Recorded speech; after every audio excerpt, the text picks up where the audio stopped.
"Mom, Dad, listen to me. I'm paralyzed now. I don't want to burden my wife with taking care of me, so I'm thinking about getting a divorce. I'm really sorry." When my in-laws and I visited him, my husband Nicholas confessed with a look as if it was the end of the world. He had been in a car accident during a business trip. Hearing Nicholas's heartbreaking words, my in-laws collapsed to their knees, lamenting their son's misfortune. But they quickly got back up. "Don't worry, Nicholas. We're here for you. Kelly will support you too," my in-laws said, turning to me. Their eyes sent a message: "Let's help each other from now on." Immediately after, my unexpected response left my in-laws speechless. "No, I'm single now. Remember, Nicholas said he doesn't want his wife taking care of him. But I never planned on doing that anyway, not even a bit." I spoke these detached words without any expression. The next moment, a sharp slap on my left cheek accompanied the sound of a loud smack.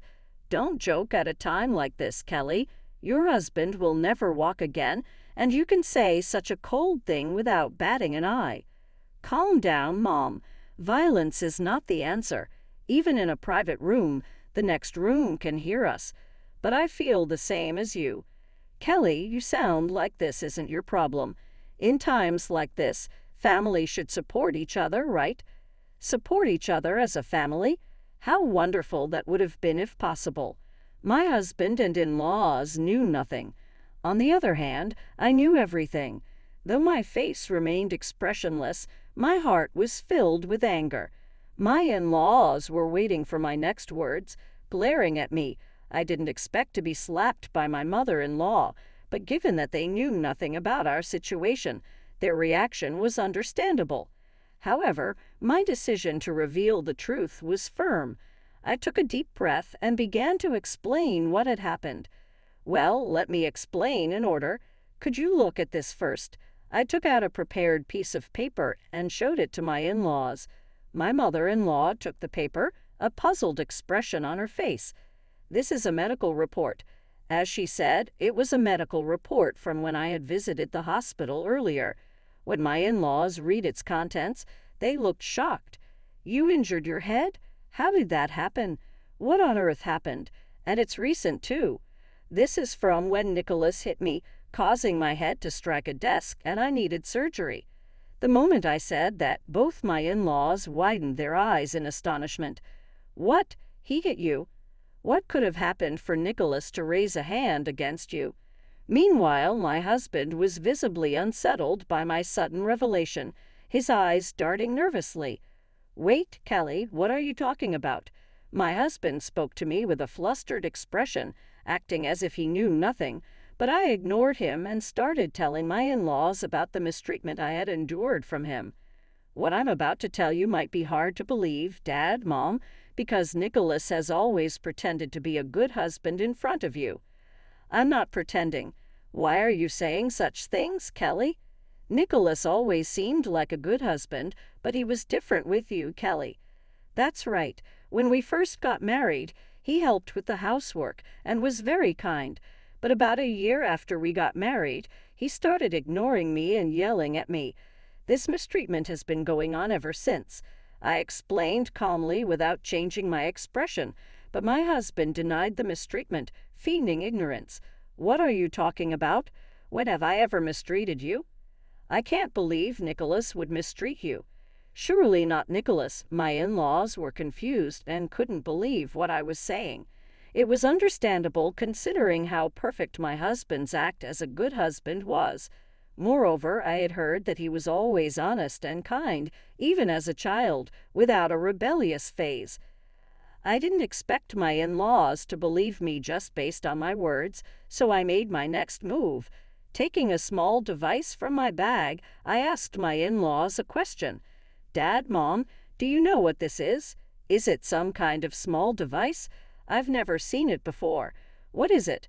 Not recognizing the device, they asked me in return. I then asked my husband, "How about you? Do you know what this is?" "This can't be."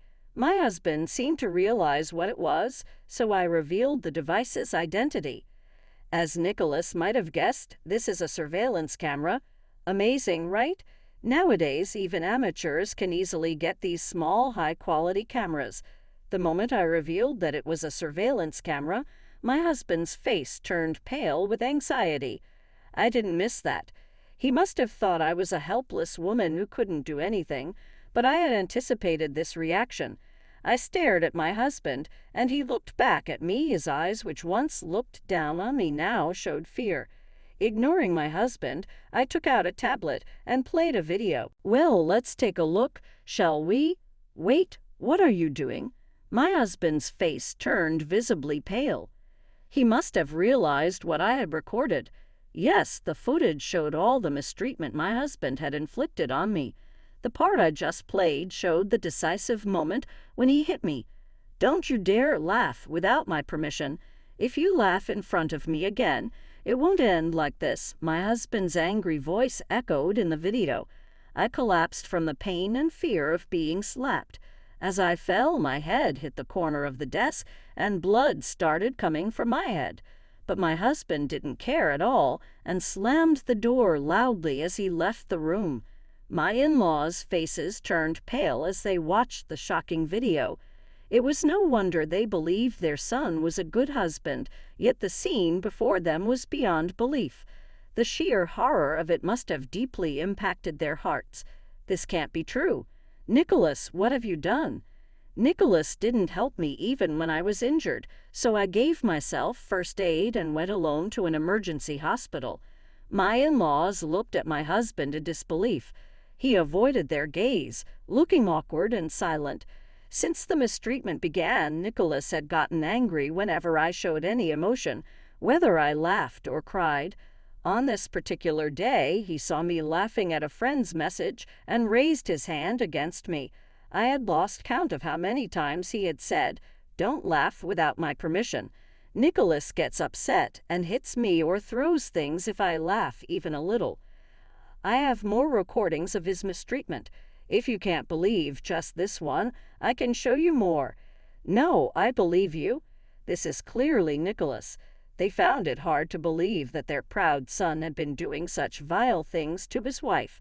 Both remained silent, their faces still pale. I continued to explain the facts calmly without changing my expression. "You can't deny it, can you? This video captures it perfectly. Without it, you'd probably deny everything. I set up the surveillance camera to prevent that. This video and the medical report are enough evidence of your mistreatment. Recording without my permission. What's your goal with this? Isn't it obvious? I wanted Dad and Mom to see your true nature that you've been hiding." Finally, my husband began to show his true colors, even in front of his parents. But this was just the beginning. "There's another video I'd like you to see. Shall we watch this one next?" "What? What's next?" I played another video. It showed my husband working on something in his study. This can't be. He must have realized what he was doing in the video. It showed him signing divorce papers. After signing, he put them on a shelf beside the desk. As you can see, Nicholas prepared the divorce papers himself, and you can probably guess what I did with them. Yes, while he was away on a business trip, I secretly took the divorce papers and submitted them to the office. The divorce papers have been officially accepted, so I'm already single. I told my in-laws the truth again. At this point, they seemed to realize that my constant expressionless demeanor was due to Nicholas's mistreatment. My mother-in-law placed her hand on my back and said, "I can't believe this. So that's why you always looked so expressionless, Kelly. I'm sorry we didn't notice." My in-laws are very kind people. Now that they knew the truth, tears welled up in their eyes. Then they turned to Nicholas and raised their voices to demand an explanation. It seemed they completely believed my story. "Nicholas, what have you been doing to Kelly all this time? We didn't raise you to be like this. You're a grown man.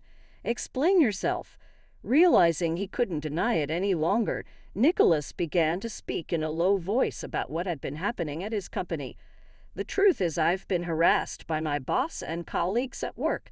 It's been so tough going to work every day, but I couldn't quit. I had no one to talk to." Harassment. My mother-in-law's angry face softened a bit.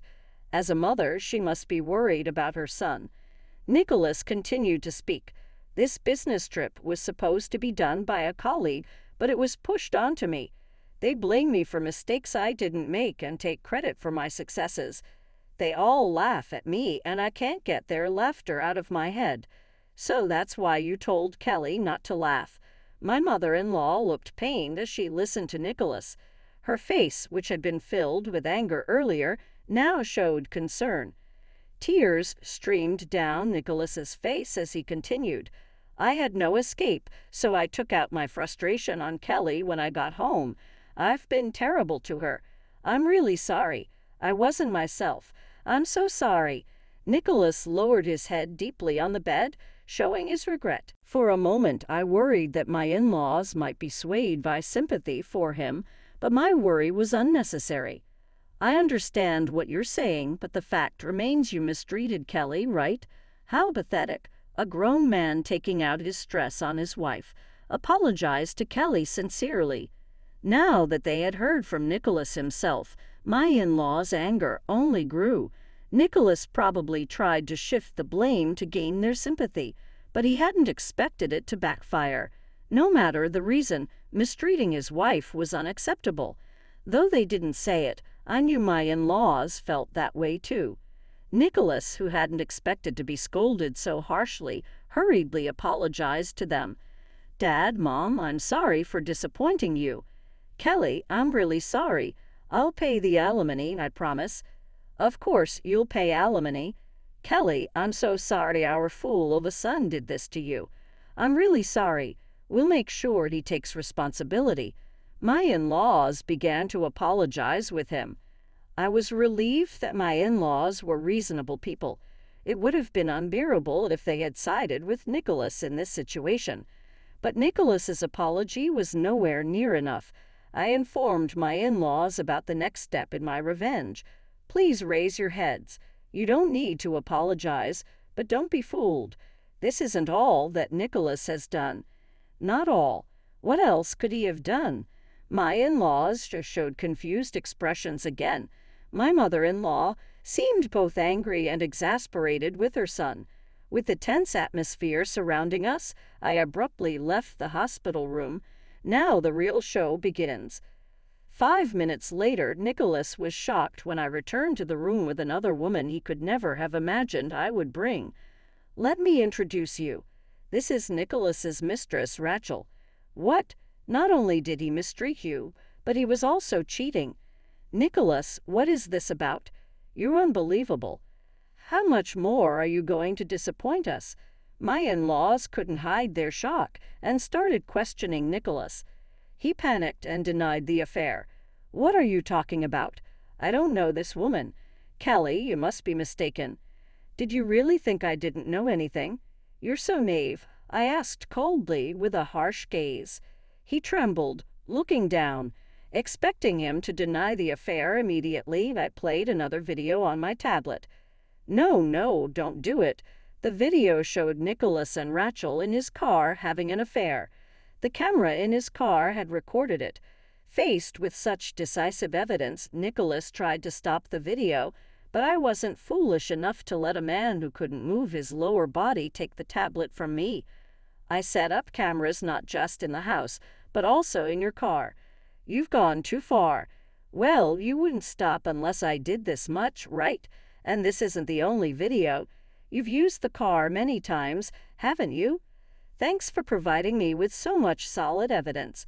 While monitoring him at home, I had noticed signs of his affair. I suspected his mistreatment stemmed from his infidelity and installed a camera in his car. As a result, I caught his affair on video, confirmed it, and began gathering more evidence. Now I had more than enough proof. With Nicholas rendered speechless, I pressed on, revealing more facts to my in-laws. The reason Rachel could come here so quickly is that she's hospitalized in the room next door. Nicholas saying he had an accident on a business trip was a complete lie. The truth is it happened during their affair trip. Rachel was also injured in the accident and is now hospitalized. Fortunately, she only suffered minor injuries. Nicholas was paralyzed, but Rachel miraculously escaped with her limbs intact. Knowing he had been found out, Nicholas remained silent. "And a fair trip, so this whole situation is just karma. You're being punished for your actions." My in-law's anger peaked, and my mother-in-law's fists were trembling with rage. I then addressed Nicholas again. "When we get divorced, I'll be claiming alimony not just for the mistreatment, but also for the affair." "Well, I don't need your agreement to claim alimony." Nicholas continued his silence, but the only thing left for him to do was to admit his guilt and apologize. If he didn't, things would only get worse. I looked at him with pity, but then he did something unthinkable.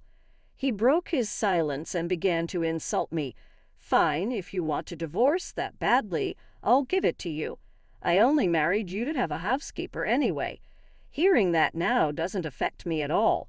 Besides, the divorce papers have been filed, so I'm already done with you." "Oh, really? That's perfect. I was planning to dump you once I met Rachel. I'll pay the alimony, so get lost." "All right then, I'm leaving. Don't forget the alimony." With no need to pretend to be a good husband anymore, Nicholas hurled insults at me. Even as he belittled me, my expression didn't change. I left the hospital room without any expression, but inside I felt relieved that it was finally over, and the fog of resentment toward Nicholas was starting to clear. I walked out with a light step, and a voice called out to me, "Wait, Kelly." I didn't need to turn around to know it was my mother-in-law. "Mom, you don't need to chase after me. I'm fine." "No, it's not that. It's about Nicholas, but also about me. I slapped you earlier without knowing anything. I'm so sorry. Please forgive me."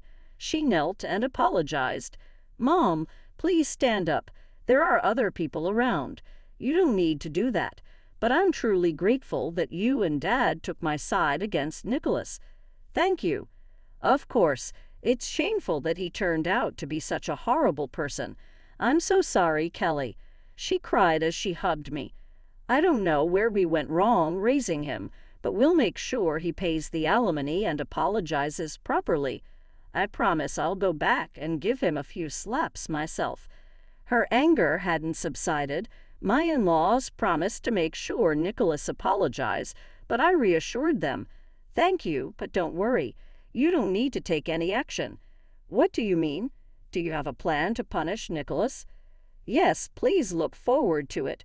Nicholas would face consequences without me having to do anything more. As I said, I knew everything. A few days later, I waited for a call in my new home. I had received multiple missed calls and emails from Nicholas, but I had my own schedule to consider. I had set a specific time for the call and was waiting to hear from him. At the agreed time, he called. He sounded extremely agitated and incoherent, making it hard to understand what he was saying. "Calm down. What happened?" "Rachel ran off with the money. I've been calling her non-stop, but she's not answering, and I have no idea where she went. In this condition, I can't even go look for her. What am I supposed to do?" "I see. What's with that reaction? Do you know something?" I told my frantic husband the truth. Actually, I knew this would happen. A few months ago, I had already contacted Rachel. She believed you were single because you told her so. When she found out you were married, she was shocked and immediately gave me money as compensation. From her reaction, it seemed she was telling the truth. Rachel said something interesting. She said you were just a cash cow to her. "That's not true, is it?" Nicholas stammered.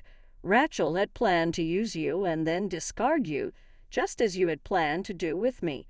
Knowing her scheme, I had asked Rachel to pretend she didn't know anything until my revenge was complete. She agreed, and you believed you were genuinely involved. So Rachel knew everything, even during the incident at the hospital. "What? Are you kidding me? You were deceiving me this whole time. Is that what a wife should do?" "What are you talking about? You tried to discard me first, didn't you? It's karma. If you treat people like disposable items, you can't complain when you're treated the same way." This time, Nicholas had nothing to say. He couldn't argue back. How long would he continue to think that his wife should be beneath him? How blind could he be to his surroundings? How many people did he need to hurt to be satisfied? If Nicholas didn't change his mindset, his life would be over, but it no longer concerned me.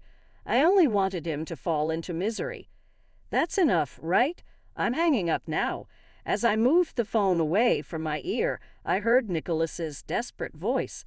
Wait, what is it? Do you have something else to say? I realize now that I need you. Please, let's start over. I couldn't believe what I was hearing. How could he possibly think that? How could he come to such a conclusion after all this? Are you serious? How could you even think like that? And then I delivered the final blow, revealing his hidden secret. I know you've already been fired from your job. What are you talking about? Nicholas didn't want to admit it right away, but it was the truth. It was pointless to pretend otherwise. There was no going back. Feeling both exasperated and incredulous, I continued. The other day in the hospital, you said you were being harassed by your boss and colleagues, but that was all lies, wasn't it? You were the one pushing work and mistakes onto them. How do you know that? I called your office to check if you were really on a business trip. They told me you were a problem at work. As a result, you were fired. You're trying to get back with me just for the money. You can't work properly in that condition, so you want me to support you financially. I see right through you. No, I truly realized how important you are to me. Nicholas tried to continue lying, but I completely denied his twisted logic. You used me like a tool and discarded me when I was no longer useful. You lied to and deceived me and your parents. I will never forgive you. It finally seemed to dawn on him that I deeply despised him. At last he expressed regret and apologized. I'm sorry. I've been taking advantage of you all this time, thinking you would forgive me in the end. Though we couldn't see each other's expressions over the phone, his tone conveyed that he was genuinely apologizing. You finally apologized, but I will never forgive you. You'll live alone and miserable. I said this and hung up the phone. How twisted he was, unable to understand others' pain without experiencing his own. I, too, had been twisted, marrying him without seeing his true nature and being too scared to stand up for myself. Even though I had supportive in-laws nearby, I never relied on them.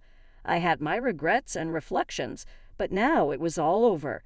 Feeling relieved, I let out a deep sigh.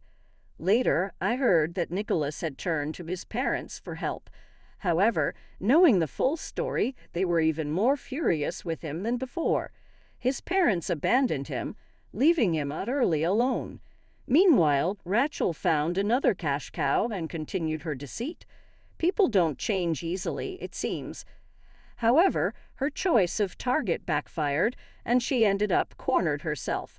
I hoped this experience would at least lead her to change. Later, my in-laws visited me to apologize again. Kelly, we're truly sorry for everything. We know an apology isn't enough, but we mean it sincerely. They conveyed their apologies even more earnestly than Nicholas had, but I held no grudge against them. As I said before, you don't need to apologize. I'm truly grateful to both of you. Kelly, we will always be on your side. If you ever need anything, don't hesitate to reach out. They smiled kindly, and seeing their smiles warmed my heart. Oh, Kelly, it's been a while since we've seen you smile. For so long I had suppressed my emotions, but now I found myself smiling without even realizing it. My future looked bright, and I cherished my current happiness.